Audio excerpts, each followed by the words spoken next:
So this is going to be a brief playthrough of the story of God's creation, including the Book of Enoch.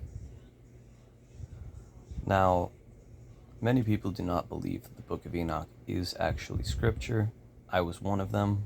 I believe that it is scripture now, particularly due to Christ saying explicitly, "Have you not read the scriptures?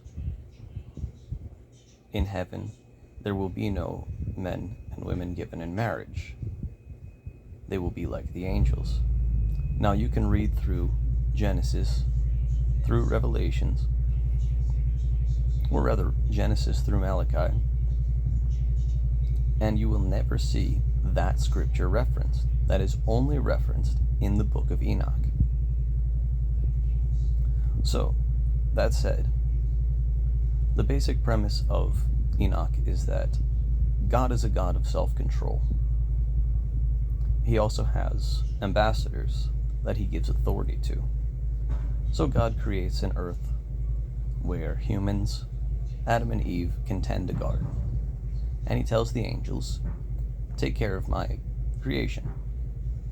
God leaves them to it. God is capable of self-control. He leaves them to do whatever they would like. And, as a result, the angels mislead them.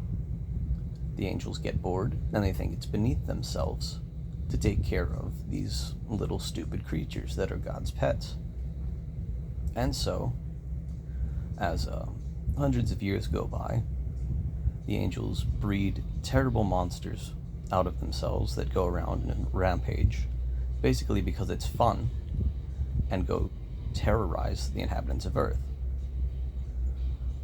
Now they prey, the inhabitants of Earth, the humans, prey, or rather mankind, pray to the God of all creation, and it is heard by angels that are not in charge of administrative affairs on Earth. Basically, angels that are messengers, like Gabriel. Gabriel goes to God and says, "Hey, there's something really messed up on Earth. You should probably check it out." God is a God of self-control.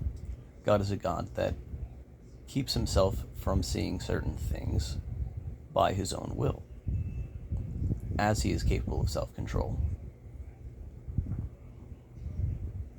So, God talks to the angels and says, "Hey, I'm going to punish you forever because I gave you one job to take care of these people, and you didn't do it. So, I'm going to show you what it's like, what they experienced. So, you now are going to eat each other alive, destroy one another, and murder each other. Your children, the beasts that you created, will destroy one another." And the angels, the fallen angels, and their Nephilim, they basically shudder in fear. And God says, "Hey, I'm not going to talk to you anymore either. We're done." So, these fallen angels and the Nephilim think to themselves and they say, "Well, who does God care about?" Well, God cares about humans. So, they say to Enoch, "Hey Enoch, can you go tell God that he should forgive us?" And so, Enoch takes up his plea with Gabriel, goes before God, and God is just blown away by the arrogance. And the arrogance of it is this. God says, "I appointed these angels to be intermediaries between mankind and myself, and now they are using mankind, whom they have nothing to care about, solely for their own gain." They don't come and apologize. They don't come and say that they've learned their lesson. They don't come and say that they will never do it again. They say, "Hey God, please forgive us. We didn't know any better." And that is when God becomes twofold furious, because they are using humans to their own ends while eating humans and abusing them alive.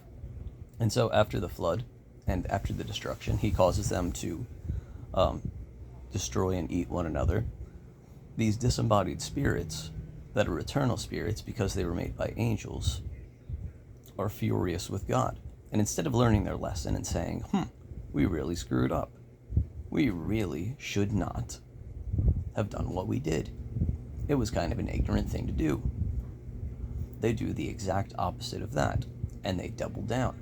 They said, oh, well, if you're going to make us eat each other alive, then we're going to possess your creation. We're going to torment all of mankind. If you wanted us to do what was to take care of these people, just because you messed with us, God, we are going to mess with them.